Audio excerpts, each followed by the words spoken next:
Guys, I am in here deep, and I got the mounting bolt down here, 12 millimeter, and I got the brace or bracket right here, 12 millimeter loosened up, and this is all loosened, so I can actually move that out.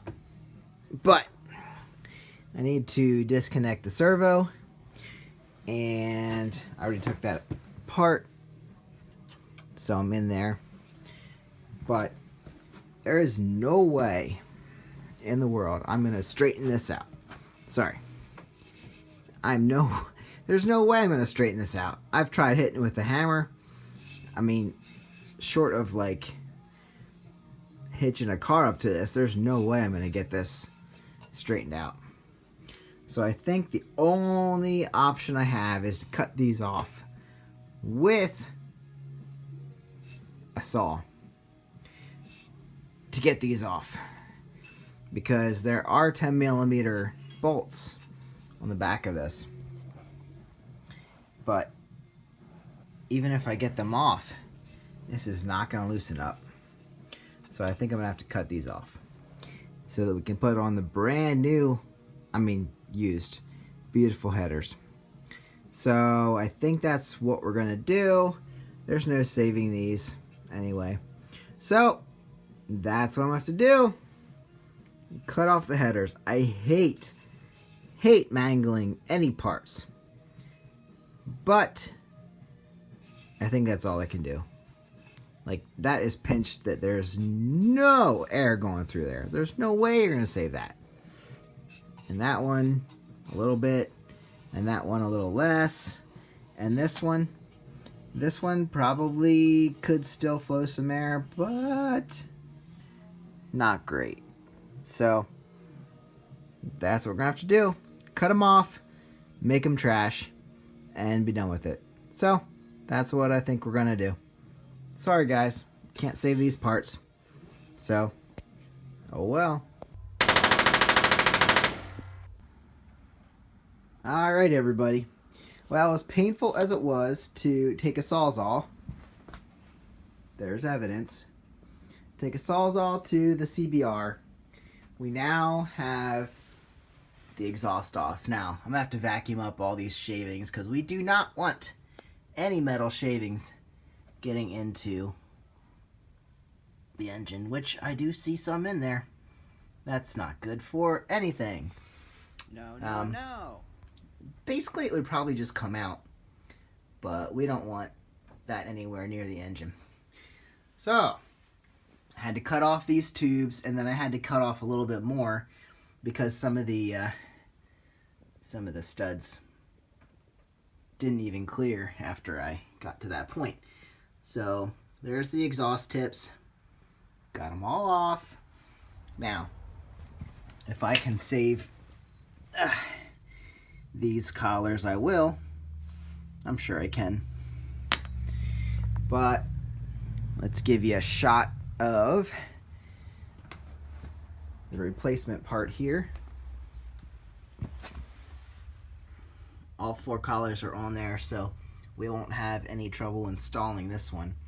What I do need to do yet is disconnect this stuff here, because I think the servo is just fine, the rest of it anyway, up into the bike. So I'm just going to take off the lines so that I can install this one and not have to worry about fishing up through the bike.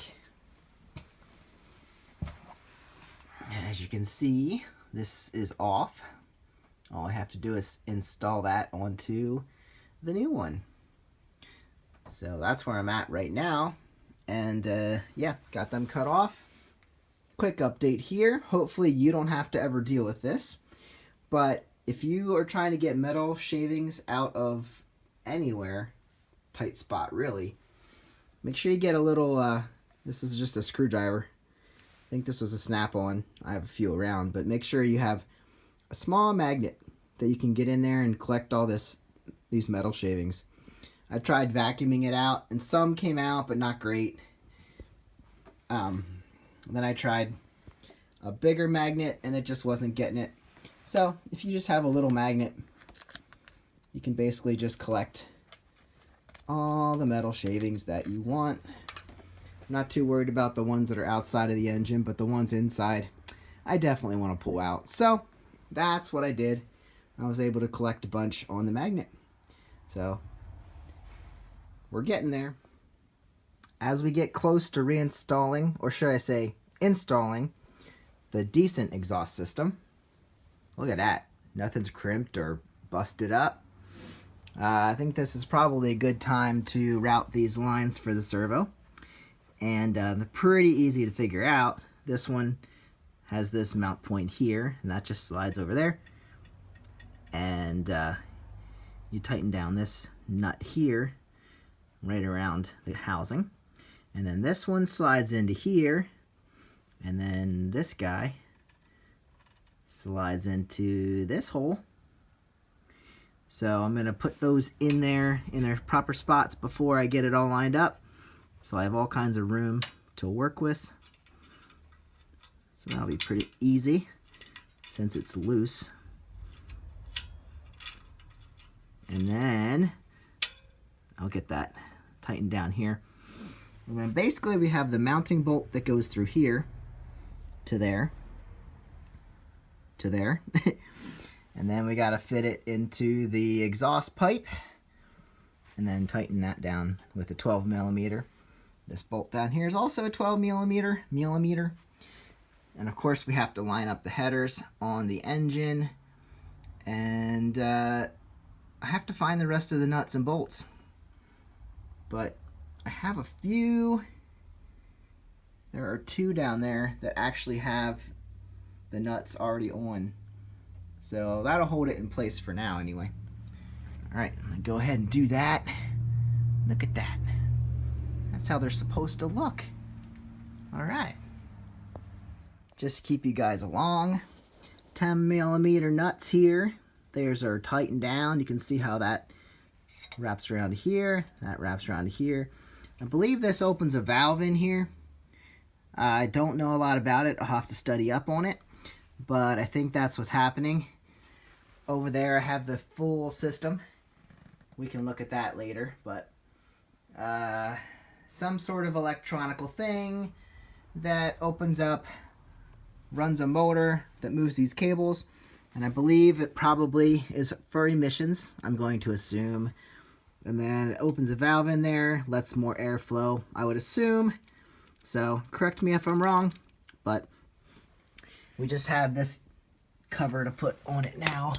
And then these 8 millimeter bolts with a nut on the bottom hold that in place. So this drops right down on top of there, keeps it all clean and in place. And then we'll drop the nuts on there and tighten it up. And then I can install the exhaust.